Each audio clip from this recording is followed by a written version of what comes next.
Leire Euskal Kontsumitzaileen Elkarteko abokatua da eta testamentu digitalari buruz hitz egitera dator. Gurekin da Leire Alberdi Ezkurdia.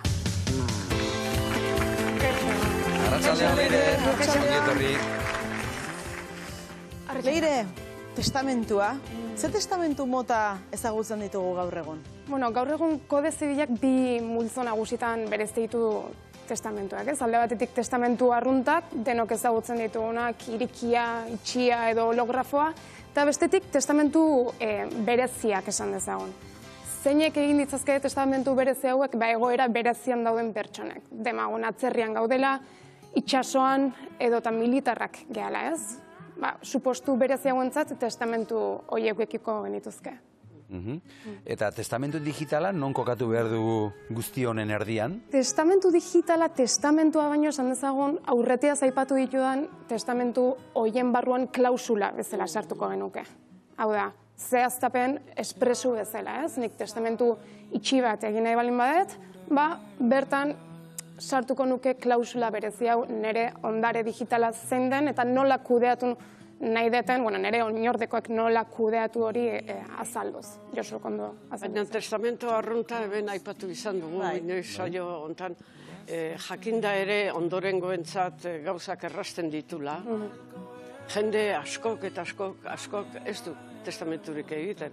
Orduan, testamentu horren barruan klausula digitala sartzea behar du izan, gutxiengo batek egiten du zerbait, ez? Bai, negia da oraindik ez dagoela nolabait esateko jakituria hundirik testamentu digitalaren inguruan, baina bai jakin-mina.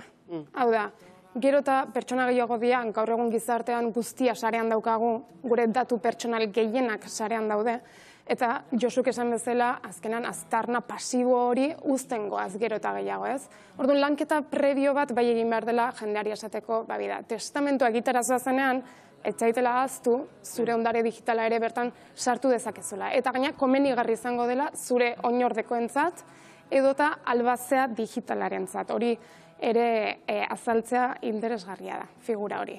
Azken finean, nik testamentu egin nahi badet, bertan oinordekoak izendatuko ditut, eta legeak izendatzen ditu defektuz ere, baina agian, baliteken nire ondare digitala pertsona konkretu batek kudeatzea nahi izateanik, ez? Hau da, ez dudalako nire oinordekoak sare sozialetara sartzea nahi, edo eta demagun sekretuak ditudala nire sare sozialetan, eta nahiagoko nukela demagun Josu albazea bezala izendatu eta berak kudeatzea, bera baita adibidez, aditua horiek kudeatzen, hori ere egin daiteke.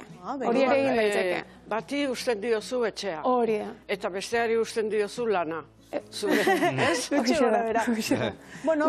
Azkenen konfidantzazko erlazio hortan ere, legeak bai ematen duela malgutasun hau.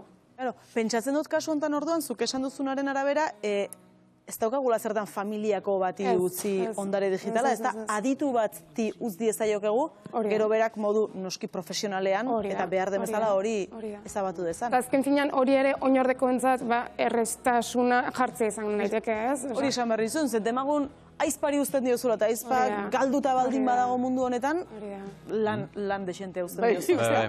Adibidez. Eta figura hori da albazea. Albazea, hori da. Albazea digitala. Kasu honetan, albazea digitala nolabait deitzeko izendatuko genuke. Eta hau, notario baten aurrean egiten da betiko testamentua bezala? Bai, betiko testamentuaren prozedura berdina jarraituko luke. Eta azken finean, esan bezala, klausula zehatza hau jarri beharko litzateke, aurretiaz komeni da finkatzea zein den gure ondare digitala, zein sare sozial ditugun, zein ordenketa plataforma, web horriak, burura datorkigun guzti hori, pasaitza guztiekin, eta horiekin zer egiten nahi dugun. Hau da, nire oinordekoak edo nire albazeak itxi ditzala nire sare sozial guztiak. Nire oinordekoak edo albazeak argazkiak deskargatu eta familikoai banatzeko. Edota nire web horria ez dadila itxi eta zerbait komemoratibua bezala utzi dadila, ez? Demaguz, artistek kasu askotan hori egiten dute, ez? Beraien lana sarean utzi, aztarna digital hori sarean utzi, baina nolabait jakinaraziz publikoari, bera jadanik hilda dagoela, eta bere ondare digitalaz aparte, ondare artistikoa, bere oinordekoek kudeatuko dutela. hortuztik aurrera. Eta ez baldin badugu testamentu digitala egin eta hiltzen baldin bagara? Zailtasunak daude. Ondorengoek nola egin, zer kudeatu behar dute, nola kudeatu behar dute? Kasu horretan, ondorengoek, oinordekoek adostasunez jokatu beharko lukete. Egia da ondoren mundu informatikoan sartuta zailtasunak jartzen direla, plataformei nolabait jakinarazi behar zaie pertsona bat hildela, pertsona horren oinordeko naizela eta pertsona horren ondare digitala kudeatu nahi dudala bere demagun bere ondarea edo izena alik eta hobekian uzteko ondorengo urteetarako. Zailtasunak jartzen dira. Ez da ezinezkoa, baino hobeto espresuki aurretiaz testamentuan jarriko belitz.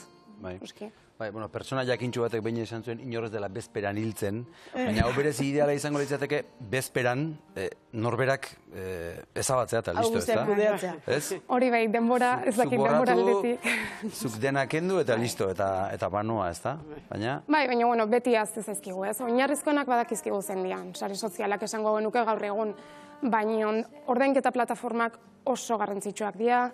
Josuk esan bezala gero eta gehiago dira iruzur kasuak datu hau pertsonalak lapurtuz.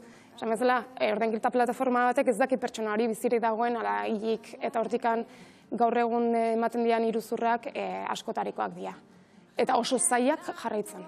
Josu, beraz, interesgarria da baita ere azaltzea ordenak zein izan beharko lukeen. Ez dugu lehendabizi e-maila edo telefonoak kenduko, baizik eta agian Netflixetik edo hasi behar dugu, ez da? Hori da, normalian kontu bat sortzen dugunean beti gure segurtasun gakoak edo gure segurtasun dispositiboak izaten dira bai gure telefonua, bai gure posta elektronikoa.